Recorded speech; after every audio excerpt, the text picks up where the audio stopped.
Shalom semuanya. Hari ini kita baca Yohanes pasal 4. Yohanes pasal 4 mulai ayat 4 sampai 15 kita baca. Yohanes pasal 4 ayat 4 kita baca. Ia harus melintasi daerah Samaria.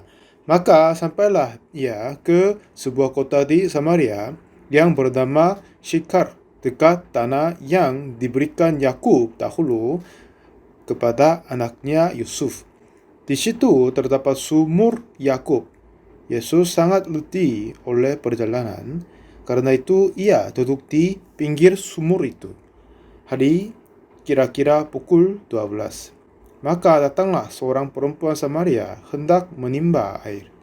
Kata Yesus kepadanya, "Berilah aku minum," sebab murid-muridnya telah pergi ke kota membeli makanan. Maka kata perempuan Samaria itu kepadanya, "Masakan engkau seorang Yahudi minta minum kepadaku seorang Samaria?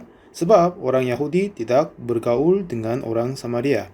Jawab Yesus kepadanya, "Jikalau engkau tahu tentang karunia Allah dan siapakah dia yang berkata kepadamu, 'Berilah aku minum,' niscaya engkau telah meminta kepadanya dan ia telah memberikan kepadamu air hidup." Kata perempuan itu kepadanya, "Tuhan, engkau tidak punya timba dan sumur ini amat dalam.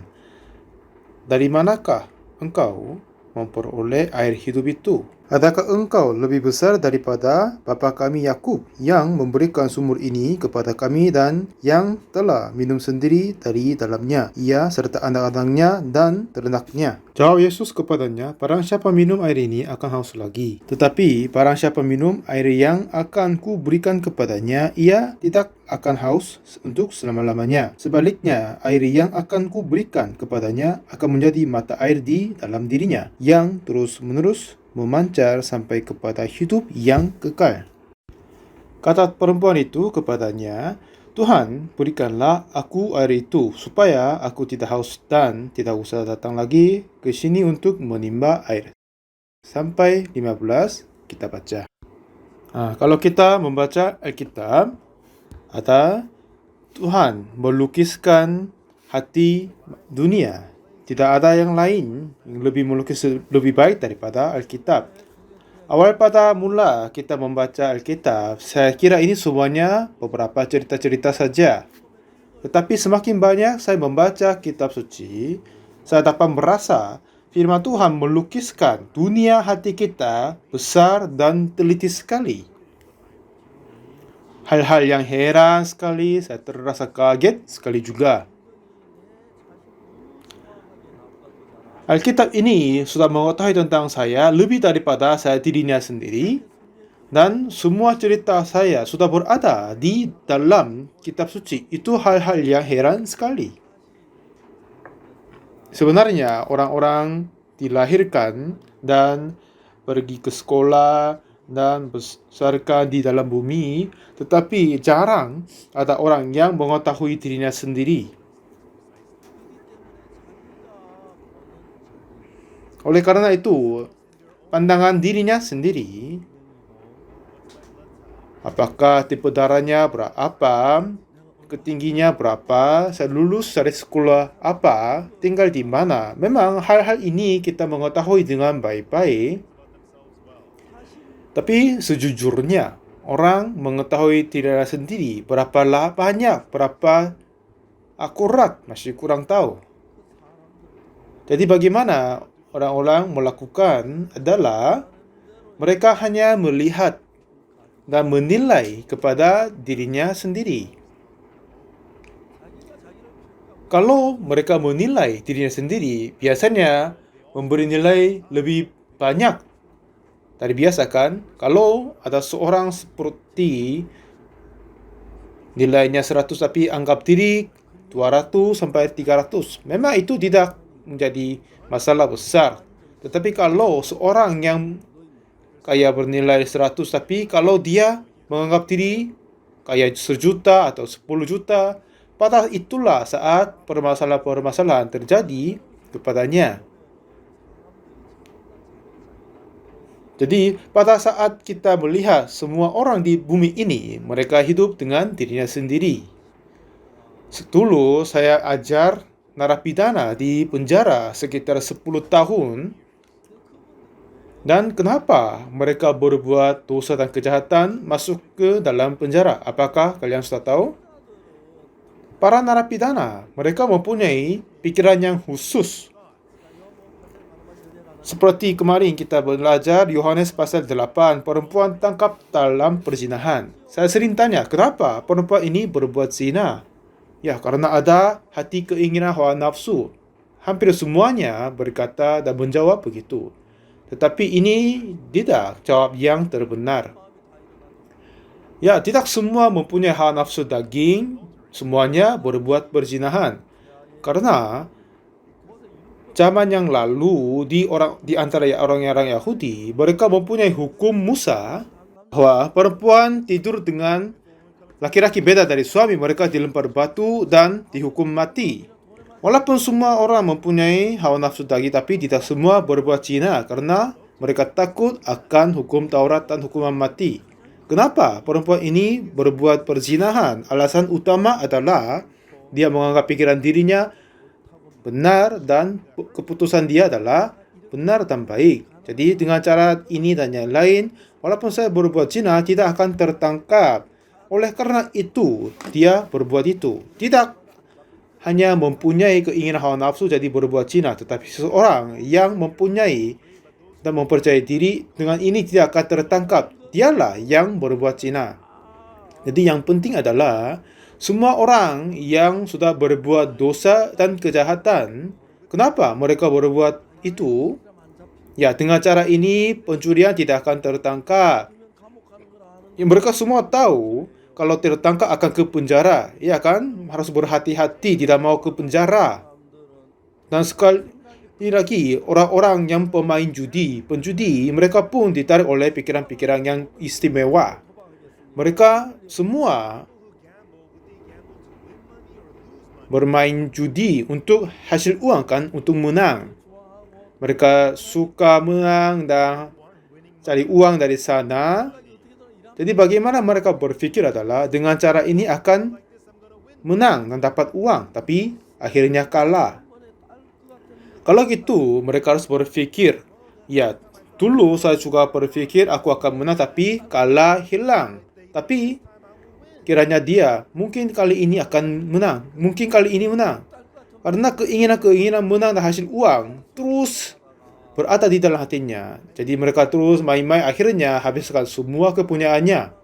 Seseorang yang pezina, seseorang pencuri, semuanya begitu.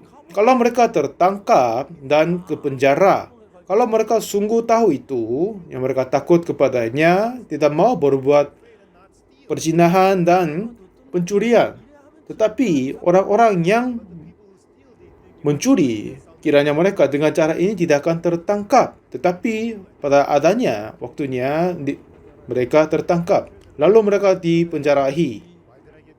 Pikiran mereka adalah, kenapa saya tertangkap? Mereka pikir ulang. Iya, saya ketinggalan sidik jari, jadi saya ditangkap. Betapa bodohnya aku ini. Kalau saya pakai sarung tangan, tidak akan tertangkap. Lalu mereka keluar, mencuri lagi dan tangkap lagi. Kenapa kali ini tertangkap? Ya, pada saat suaminya pulang dari kerja, saya tertangkap. Waktunya pas. Jadi saya tidak tahu jam berapa dia pulang. Dengan seperti begitu, mereka terus berpikir dengan cara ini dan yang lain tidak akan tertangkap, lalu berbuat terusnya. Mereka berada di dalam penjara, mereka tidak bisa mencuri sesuatu. Tapi pada saat mereka keluar dari penjara, mereka sering berkata, aku sudah mencuci tangan. Tetapi dalam pikirannya, ya dengan cara ini tidak akan tertangkap. Terus berpikir begitu. Ya memang itu katanya. Dengan pencurian tidak akan tertangkap ini tidak akan terjadi kan? Kalau mereka sudah tahu, pasti tertangkap. Mereka tidak akan mencuri karena mereka tidak mau ke penjara. Tetapi untuk undian atau pencurian tidak akan tangkap atau akan menang uang, atau perempuan yang berbuat zina tidak akan tangkap. Mereka menganggap diri tidak akan tertangkap. Jadi berbuat dosa dan kejahatan begitu. Jadi seseorang mengetahui dirinya sendiri dengan baik-baik, mereka tidak bisa berbuat dosa dan kejahatan. Tetapi mereka yang percaya kepada diri, ya dengan cara ini tidak akan tertangkap. Mereka lah yang berbuat dosa dan kejahatan. Banyak orang sungguh-sungguh tidak tahu dirinya sendiri. Dan mereka yang tidak tahu diri membuat banyak permasalahan. Kalau mereka tangkap 1-2 kali, melebihinya, aku tertangkap. Ya, saya kira tidak, tapi tertangkap. Dengan ini, dia harus menyadari dirinya sendiri. Orang-orang yang lebih hikmat daripadanya, sebelum mereka tertangkap, menyadari bahwa kemungkinan akan tertangkap dan berhenti pencurian. Tetapi yang bodoh kiranya dia tidak akan tangkap, jadi mencuri tapi tertangkap dan menghabiskan waktu yang lama di penjara tapi keluar dan berbuat ulang begitu. Kita baca tentang perempuan Samaria. Perempuan di Samaria ini ketemu Yesus Kristus dan berkata dengannya. Dalam perjalanan Yesus, dia letih, capek sekali, dia duduk di dekat sumur dan murid-muridnya pergi ke kota untuk beli makanan. Jadi Yesus berada di dirinya sendiri. Lalu seorang perempuan datang dan Yesus berkata, "Berilah aku minum." Dengan ini perkataan dialog Yesus sama perempuan ini memulai. Dalam pandangannya perempuan, orang ini adalah seorang Yahudi.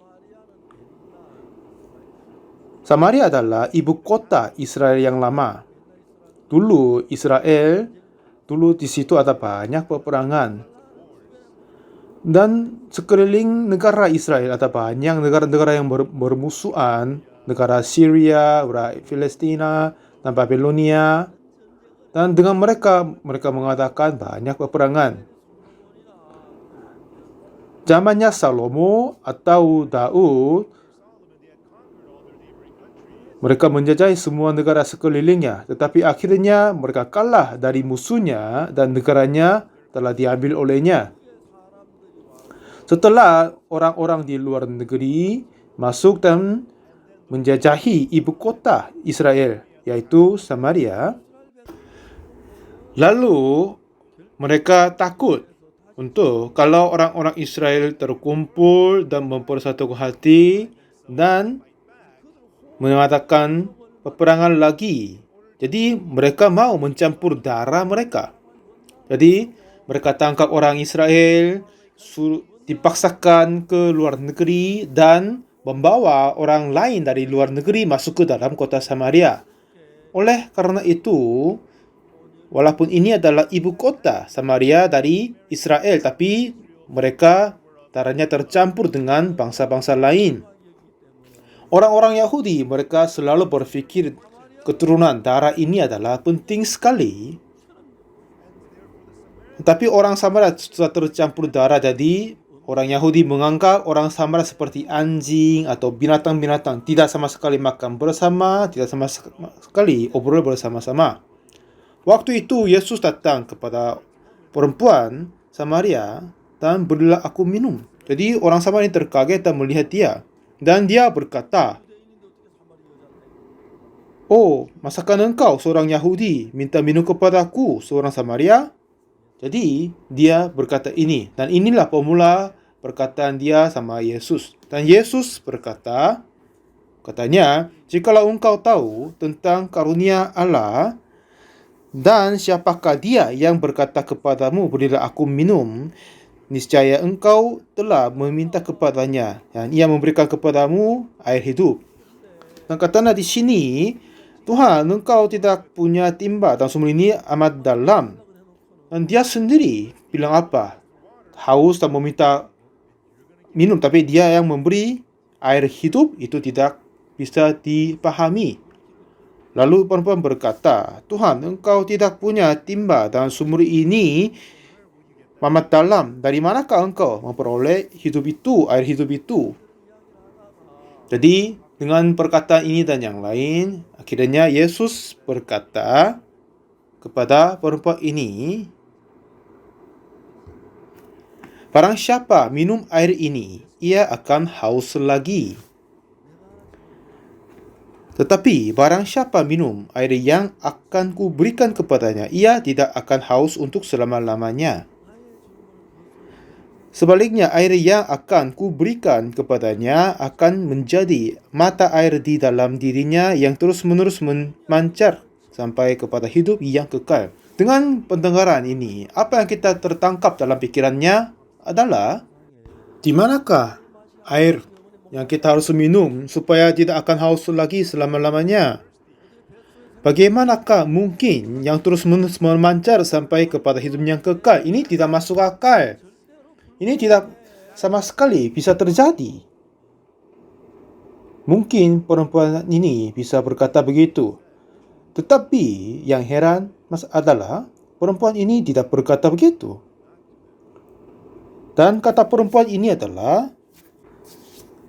itu kepadanya, Tuhan, berikanlah aku air itu supaya aku tidak haus dan tidak usah datang lagi ke sini untuk menimba air.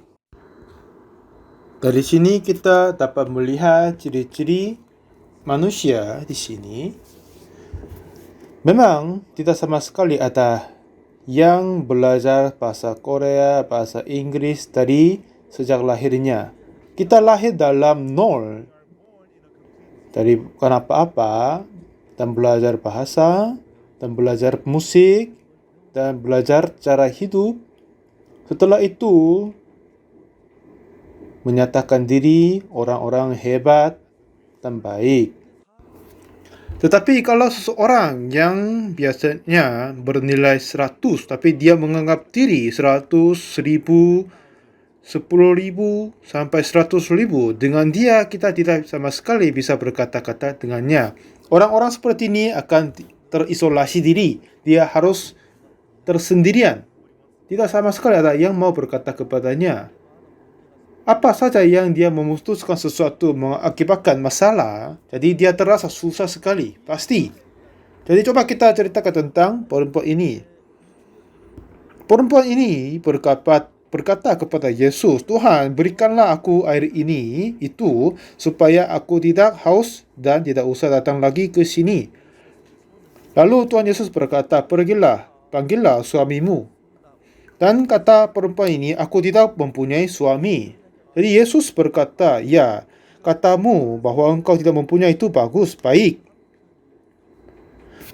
Kau sudah mempunyai 5 suami, dan yang sekarang padamu bukan suamimu.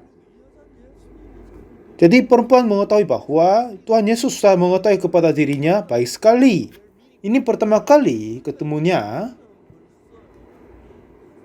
Artinya apa? Perempuan ini sudah bercerai dengan 5 suami. Sekarang tinggal bersama suami yang ke-6. Memang di dalam kehidupan hubungan suami istri, kadang ada yang kesusahan, ada cerai, bisa menikah kembali dengan yang lain. Kalau kita melihat seseorang yang bercerai, apa yang kita dapat melihat adalah seringkali ada yang menganggap diri orang-orang yang hebat dan baik sekali. Kalau mereka berpikir begitu, mereka menganggap sepi kepada suaminya.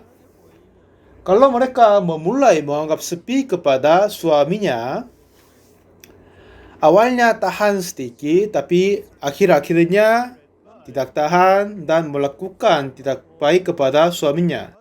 Dan suami pun terus diabaikan, dianggap sepi seterusnya. Akhirnya, tidak mau tinggal bersama dengan perempuan ini. Akhirnya mereka berdua bercerai. Jadi suami istri awalnya saling mencintai, menikah dan tinggal bersama. Dan kalau mereka selalu bisa mempersatukan hati, kenapa mereka bercerai? Artinya, hati mereka sudah menjadi berbeda. Istri harus berusaha mempersatukan suami dan suami pun usaha mempersatukan sama istrinya. Kalau begitu mereka bisa hidup berbahagia.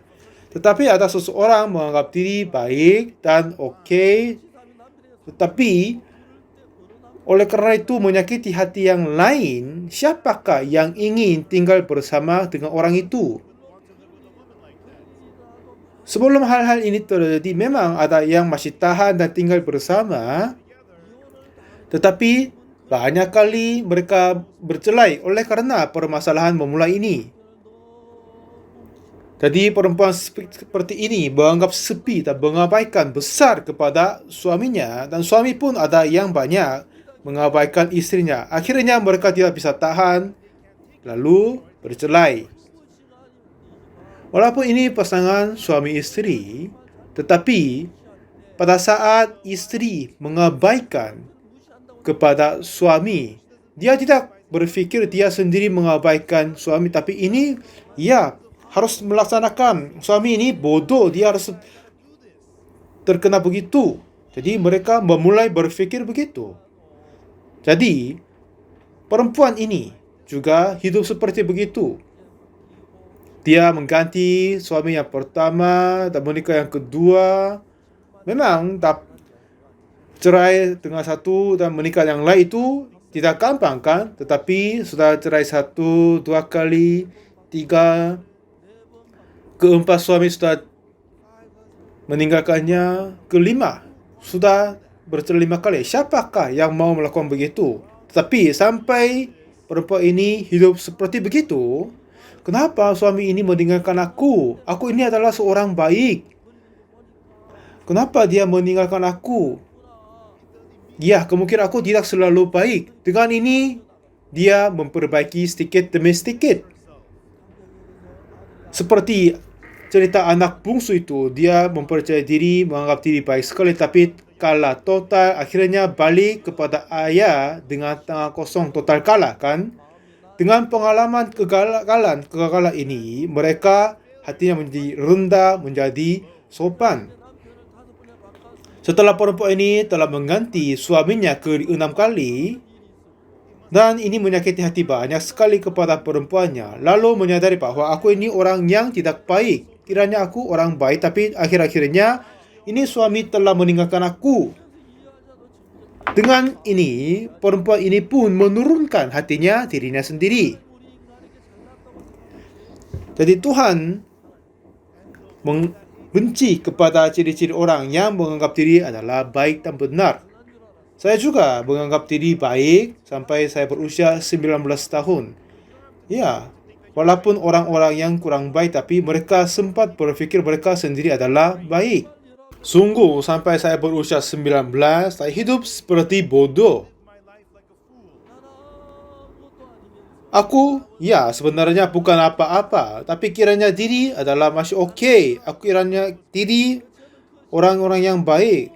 Tetapi pada saat saya berusia 19, semua yang daripadaku telah kalah. Tuhan mengasihi saya untuk memberitahukan kepadaku, kamu tidak orang-orang yang baik. Jadi kena banyak kesulitan, kena banyak diabaikan oleh yang lain. Dengan itu menyadari bahwa aku bukan orang-orang baik, aku bukan orang pintar, aku bukan orang yang hebat. Aku ini adalah orang bukan apa-apa. Lalu saya dapat menemukan hal itu. Setelah itu, apa yang heran terjadi adalah saya dapat mempersatukan hati sama Yesus Kristus. Semakin saya berpikir hal itu seperti mimpi. Kalau saya tidak mengalami kesulitan dan permasalahan, kemungkinan saya sampai sekarang menganggap diri orang-orang yang baik, mempercayai diri, akhirnya mengakhiri kehidupanku dalam kesedihan. Tetapi Tuhan mengasihi saya. Jadi Tuhan mengajar betapa bodohnya aku, betapa kurang pintar aku, betapa tinggi hatinya aku. Mengajar kepadaku dari awal sampai terakhirnya. Jadi saudara, dengan bagian itu saya sudah mengenal dirinya sendiri, bahwa aku ini pada saat saya mengenal diri orang-orang yang kurang baik, yang heran terjadi adalah saya dapat mempersatukan hati dengan Tuhan. Itu gampang kepadaku. Setelah saya membaca Alkitab dan mempersatukan hati dengan Yesus Kristus, mulai saat itu kehidupanku menjadi berubah. Tuhan Yesus hidup di dalam hatiku dan memulai bekerja di dalam kehidupanku. Itu hal-hal yang heran sekali. Di Dua Raja-Raja ada seorang dari istri dari Nabi pada saat suaminya meninggal dunia. Setelah itu, dia keluar dari rumahnya Elisa dan dia mau membisnis untuk menjaga anak-anak dengan baik-baik. Awalnya perempuan ini tidak pedulikan kepada kehidupan rohani.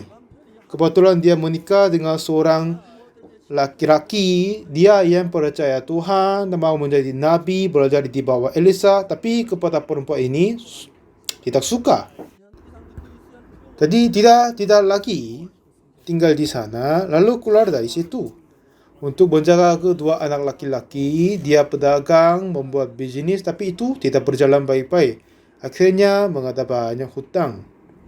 Tidak sama sekali mengembalikan uangnya. Jadi penagih hutang dan meminta uang darinya.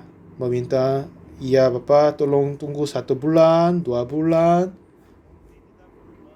Beberapa kali bertanya. Tetapi penagih hutang berpikir bahwa dari perempuan ini ia susah sekali dapat uang dengan cara yang normal. Kalau perempuan ini berhasil dalam bisnis dan menghasilkan banyak uang, ya dia tidak perlu menurunkan hati dia, menganggap diri sendiri seseorang yang baik kan. Tetapi setelah dia kalah dan mengatakan masih tertinggal banyak hutang, akhirnya penagih hutang mau mengambil kedua laki-laki anaknya menjadi budaknya. Kalau kedua anak laki-laki ini menjadi budak terjual kepadanya, apa ada harapan perempuan ini kepadanya apa? Jadi perempuan ini tidak sama sekali ada cara yang lain. Akhir-akhirnya dia datang kepada abdi Allah Elisa. Dan dia berkata kepadanya semua segalanya. Elisa, penagih hutang sudah datang untuk mengambil 2 anakku menjadi budaknya. Kalau dia mempunyai banyak uang, dia tidak akan datang kepada Elisa. Tetapi karena dia adalah susah sekali, hanya Elisa, abdi Allah sajalah yang bisa memberi yang bantuan dan memberi hikmat kepadanya. Tidak ada yang lain. Jika tidak berhasil kehidupannya, tidak perlu lagi datang Elisa, abdi Allah kan, dia akan hidup sepertinya gitu. Tetapi perempuan ini terasa susah sekali. Dan berada di dalam kesulitan, kedua anaknya menjadi budak. Akhirnya dia datang kepada Elisa, abdi Allah, lalu menceritakan semua kepadanya. Jadi abdi Allah Elisa berkata, apa yang dapat kuperbuat kebagimu? Beritahukanlah kepadaku apa-apa yang kau punya di rumah. Dan perempuan ini berkata, hamba ini tidak punya suatu apapun di rumah kecuali sebuah buli-buli berisi minyak. Lalu Elisa berkata, pergilah, mintalah bejana-bejana dari luar daripada segala tetanggamu, bejana-bejana kosong.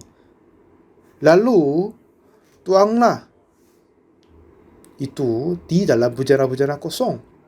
Jadi perempuan ini nggak bisa percaya dan paham. Ini adalah sebuli berisi minyak, tapi menuang kepada bejana ini tidak bisa dipahami. Tetapi memang dia tidak sama sekali punya cara yang lain. Lalu dia dengarkan suara dari abdi Allah. Apa yang terjadi adalah sangat-sangat berbahagia. Saya juga setelah saya menerima pengampunan dosa tahun 62. Waktu itu saya tidak sama sekali punya apa-apa. Hanya saya memandang Tuhan dan menantikan Tuhan saja. Kalau saya mempunyai sedikit uang waktu itu, kalau saya hidup dengan baik, mempunyai jabatan, pekerjaan dengan baik, kemungkinan kehidupan saya akan mengarahkan seperti itu tanpa mengandalkan kepada Tuhan. Setelah saya masuk ke sekolah tinggi teologi, dilatih olehnya. Walaupun saya sudah dilatih, tapi tidak ada yang pelayan misi. Jadi saya masuk ke dalam penghutanan. Di situ saya tinggal selama 9 bulan. waktu itu merasa senang dan berbahagia sekali kepadaku. Sedikit demi sedikit ada orang yang menerima pengampunan dosa dari khotbah dan penginjilanku, dan adakan seminar dan pembacaan Alkitab. Walaupun aku tidak punya apa-apa dari pandangan yang lain, aku tidak sama sekali punya yang baik, tetapi Tuhan Yesus yang ada di dalam hatiku menjadi cahaya, dan saya berada di dalam Dia, dan apa yang saya mengatakan kepada Yesus Kristus saja. Selama 9 bulan saya tinggal di dalam kota penghutanan itu, dan sampai sekarang saya berpikir, bagaimana saya hidup di situ, itu hal seperti mukjizat.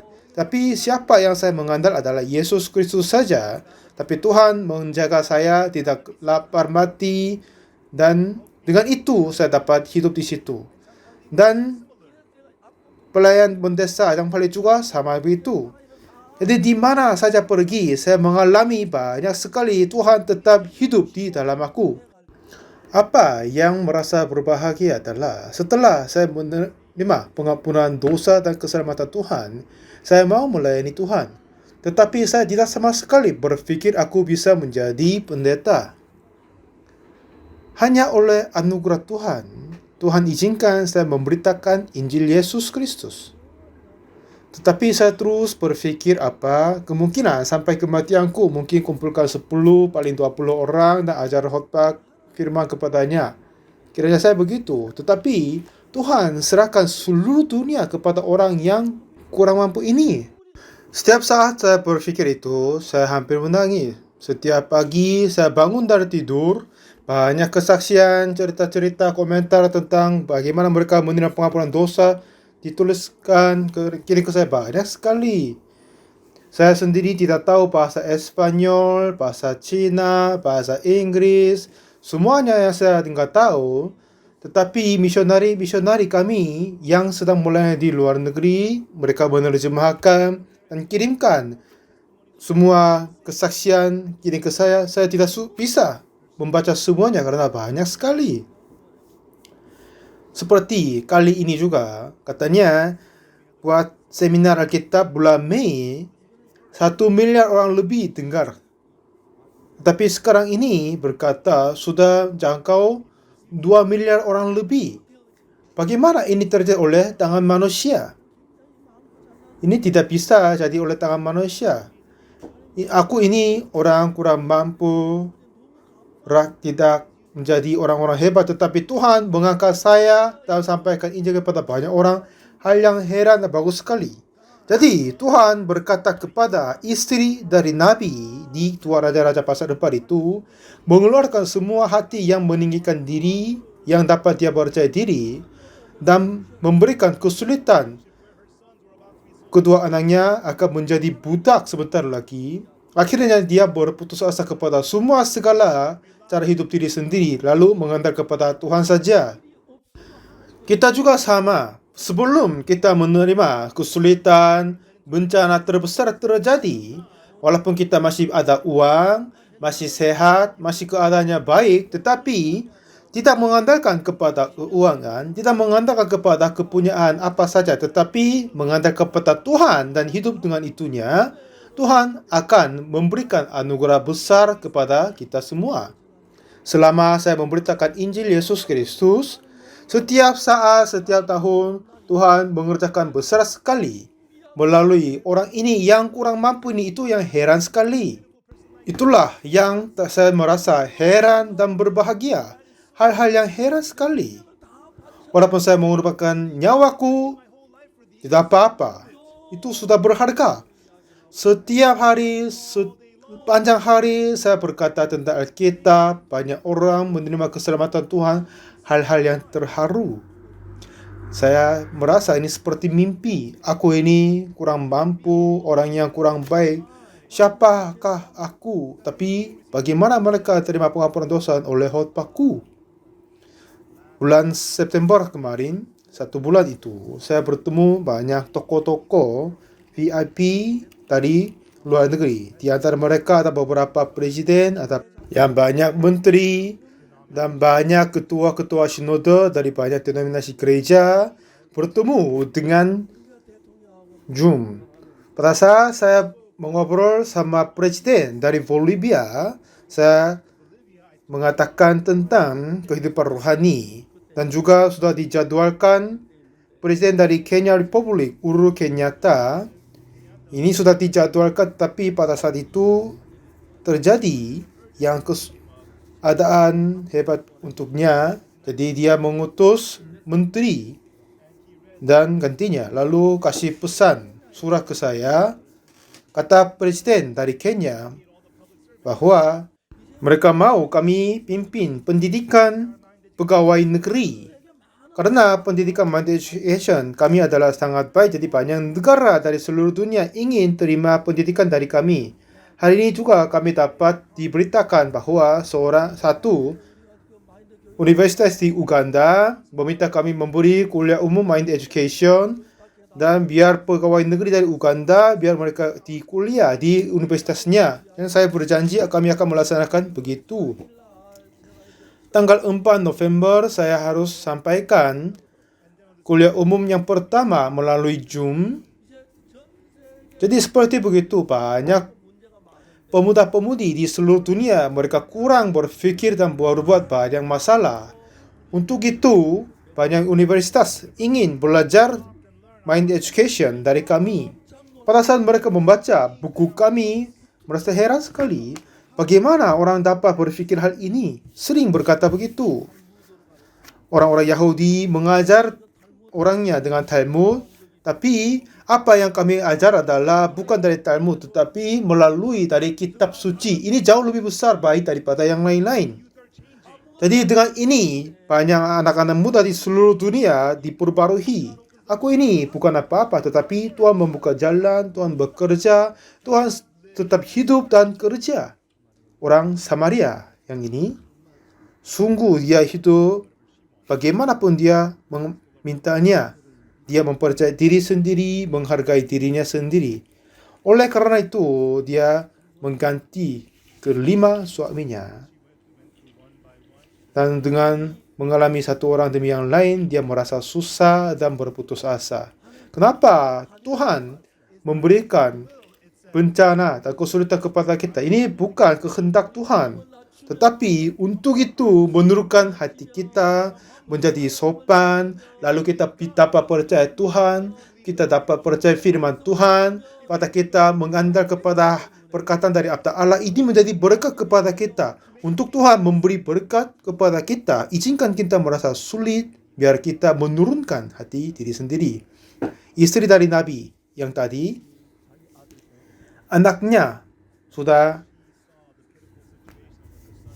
ditentukan terjual sebagai budak.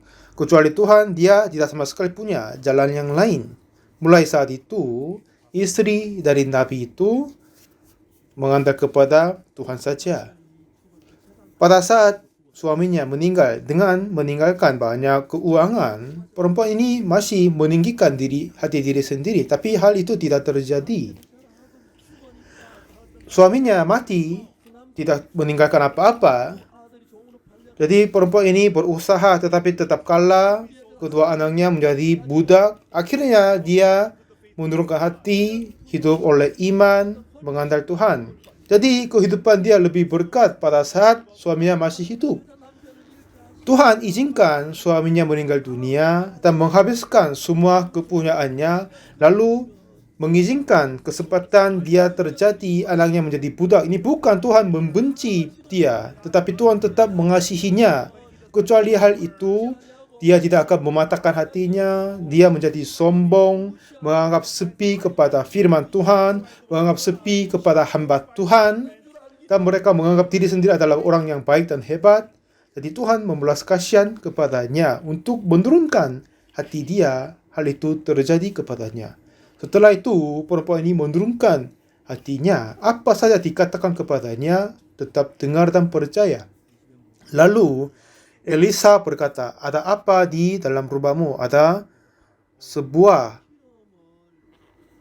buli berisi minyak. Dan dengan ini minta bejana kosong dari tetanggamu dan tuang di situ. Ya, ini satu botol sebuli berisi minyak. Dengan ini tuang di bejana besar itu tidak masuk akal, tidak bisa mengerti, tetapi sesuai dengan perkataan abdi Allah, dia pinjam bejana-bejana yang besar dari tetangganya dan tuang di situ. Dan mereka menutup pintunya dan menuang di dalam bejana. Ya, ini minyak berada di dalam sebuli kecil tetapi bisa memenuhi bejana besar. Oh ibu, ini sudah penuh, sudah penuh. Ada anaknya juga kaget, ibunya juga berkaget. Ya Tuhan, Engkau sungguh bekerja. Perempuan ini merasa syukur dan berbahagia. Ya ini sudah penuh, membawa bejana kosong yang lain. Ya ibu, jadi anak-anaknya merasa senang dan mereka menuang semua satu demi yang lain. Sudah memenuhi semua bejana yang mereka pinjam. Lalu suruh ambil satu lagi. Oh ibu, tidak ada yang lagi. Semuanya penuh, tidak ada yang kosong. Jadi hentilah minyak dari sana. Hal-hal yang tidak memungkinkan terjadi oleh Tuhan. Bulan Mei sebelumnya kami ada seminar Alkitab, mengadakan seminar Alkitab bulan Mei. Banyak orang sudah mati, meninggal dunia dan beratas kesusahan karena COVID. Dan mereka sangat-sangat takut apakah dalam kesusahan dan penyakit ini, kalau saya meninggal dunia, apakah saya sungguh bisa masuk ke kerajaan surga atau tidak. Mereka sangat-sangat takut begitu. Pada saat itu saya menyampaikan khotbah 11 sesi dan banyak televisi, saluran radio siarkan khotbahku di negara-negaranya. Dan semua pendengar dan pemirsa mereka mendengarkan, menerima banyak orang keselamatan Tuhan, dan saluran televisi pun suka pendeta Oxopak. Salah satu saluran televisi di Brazil namanya Rede Brasileiro. Saya 3 kali interview dengan mereka dan direktur organisasinya. Pada saat dia melihat ada khotbah saya disalurkan di situ, ada banyak komentar di situ, ada terjadi di situ. Jadi 3 kali kami ulang memberi khotbah di sana.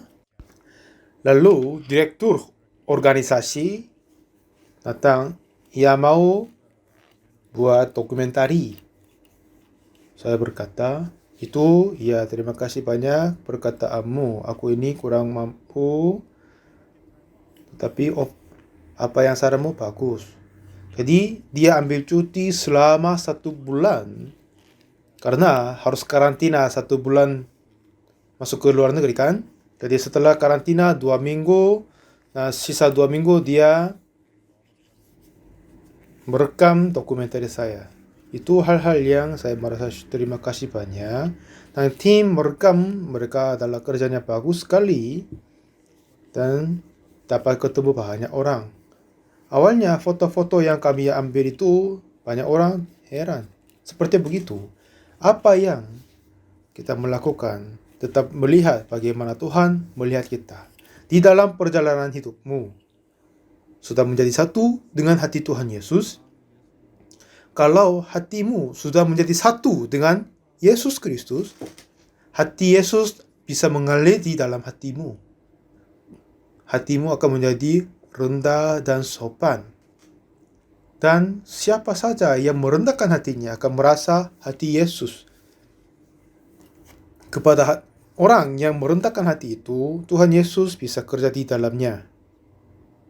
Saya sendiri terasa syukur kepada Tuhan bahwa aku ini adalah orang dulu jahat, kotor, dan jahat.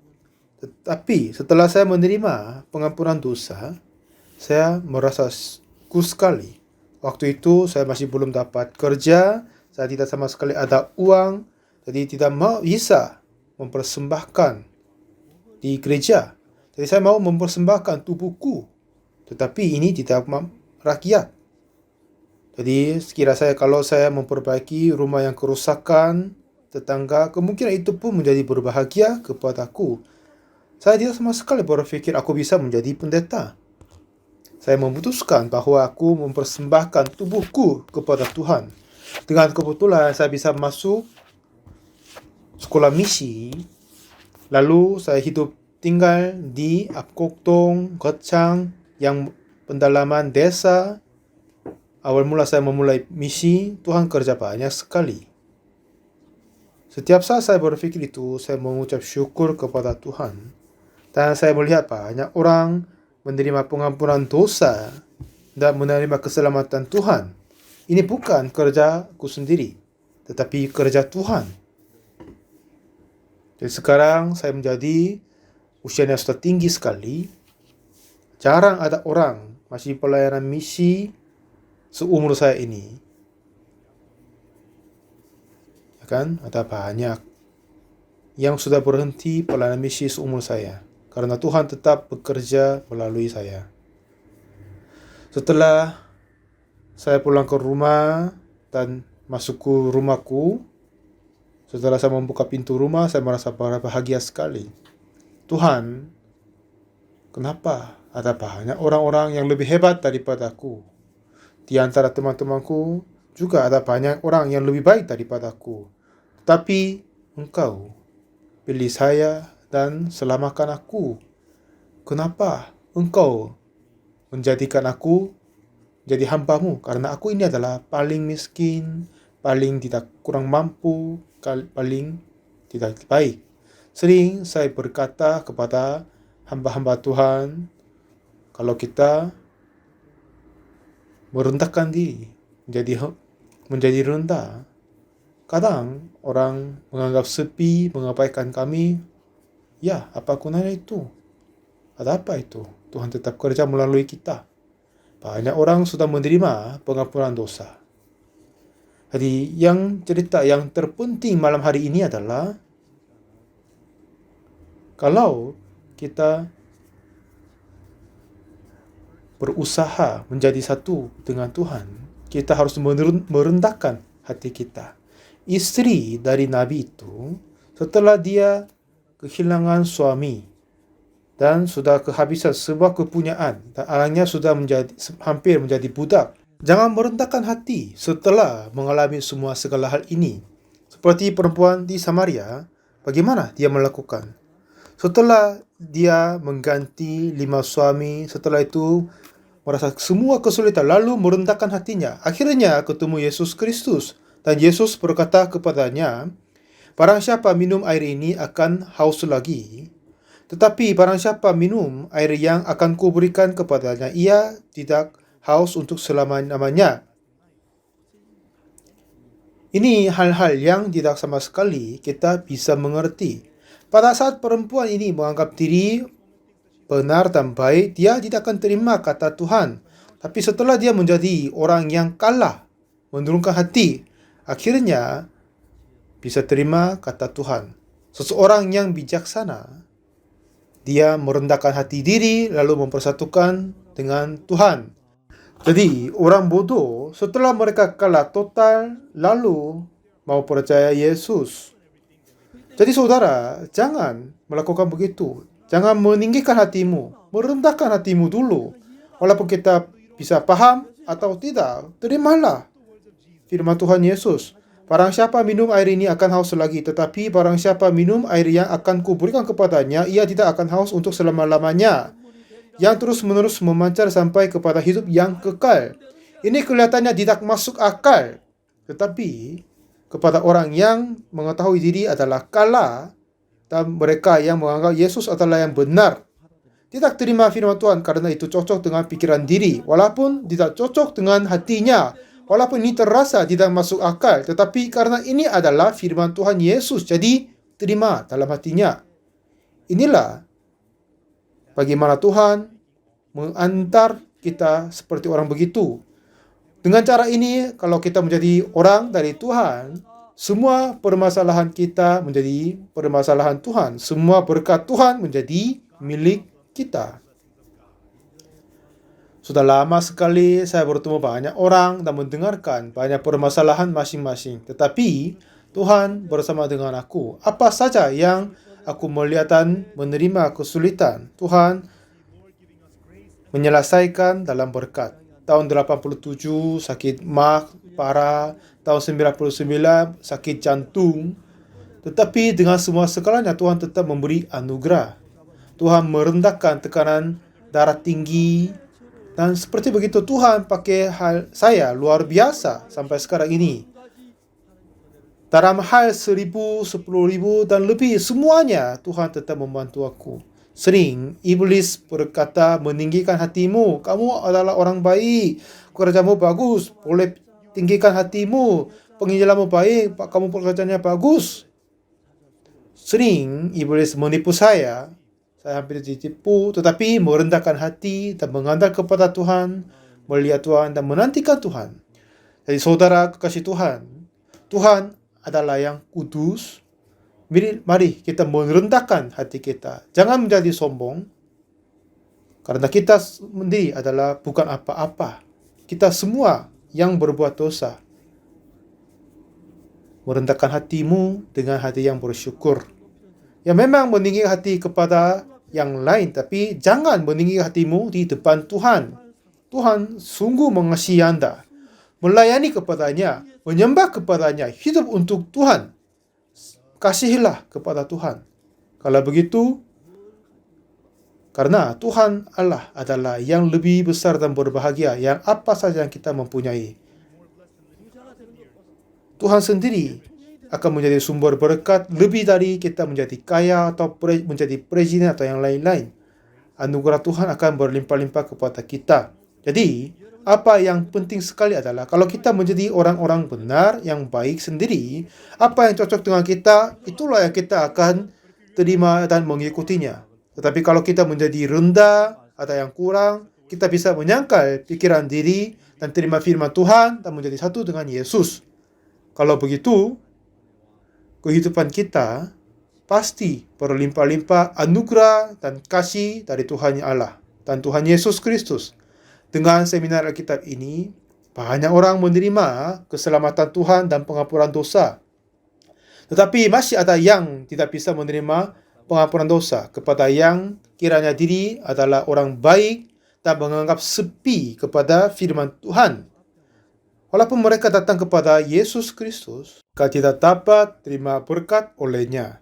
Jadi, marilah kita menjadi hamba yang kurang mampu di depan Tuhan, merendahkan diri, dan menjadi orang yang percaya Tuhan. Meninggikan Tuhan saja, dan merendahkan dirimu sendiri. Dan dengan itu, janganlah merendahkan hatimu setelah kena bencana seperti istri Nabi setelah suaminya meninggal dan menjadi anak hampir menjadi budak. Atau jangan merendahkan hatimu seperti orang Samaria setelah cerai 5 kali. Merendahkan sekarang. Kalau ada yang suami, terima kasihlah kepada suami dan merendahkan hatimu. Kepada yang mempunyai istri, sama juga. Dan marilah kita memfokus kepada Tuhan dan hidup dengannya. Dan Tuhan pasti mengampuni dosa kita dan menjadi berkat kepada kita untuk selamanya. Mari kita berdoa.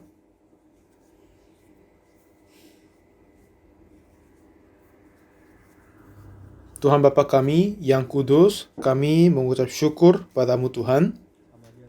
Perempuan di Samaria, dia telah mengganti 5 kali suaminya dan mengalami banyak kesulitan. Akhirnya dia dapat menurunkan hatinya. Akhirnya dia dapat mempersatukan hati dengan Yesus. Istri dari Nabi, hatinya jauh dari Tuhan. Setelah suaminya meninggal, ada banyak hutang. Setelah kehilangan semua kepunyaannya, akhirnya anak-anak menjadi budak. Akhirnya dia merendahkan hatinya diri. Tuhan, kami ingin menerima anugerah-Mu Tuhan. Sebelum kami juga mengalami bencana oleh-Mu, biar merendahkan hati, biar kami merendahkan terlebih dahulu, bisa mengikuti kepada-Mu, dan biar kami dapat berkat oleh-Mu dan Yesus Kristus. Untuk kami semua menerima pengampunan dosa, biar kami meruntakkan hati kami, menyangkal pikiran kami, dan terima firman-Mu Tuhan. Dan melalui seminar ini, banyak orang akan menerima pengampunan dosa dan biar mereka tidak lagi tertinggal di dalam dosa dan kegelapan. Kami mengucap syukur padamu Tuhan. Dalam nama Tuhan Yesus Kristus, kami berdoa. Amin. Terima kasih banyak.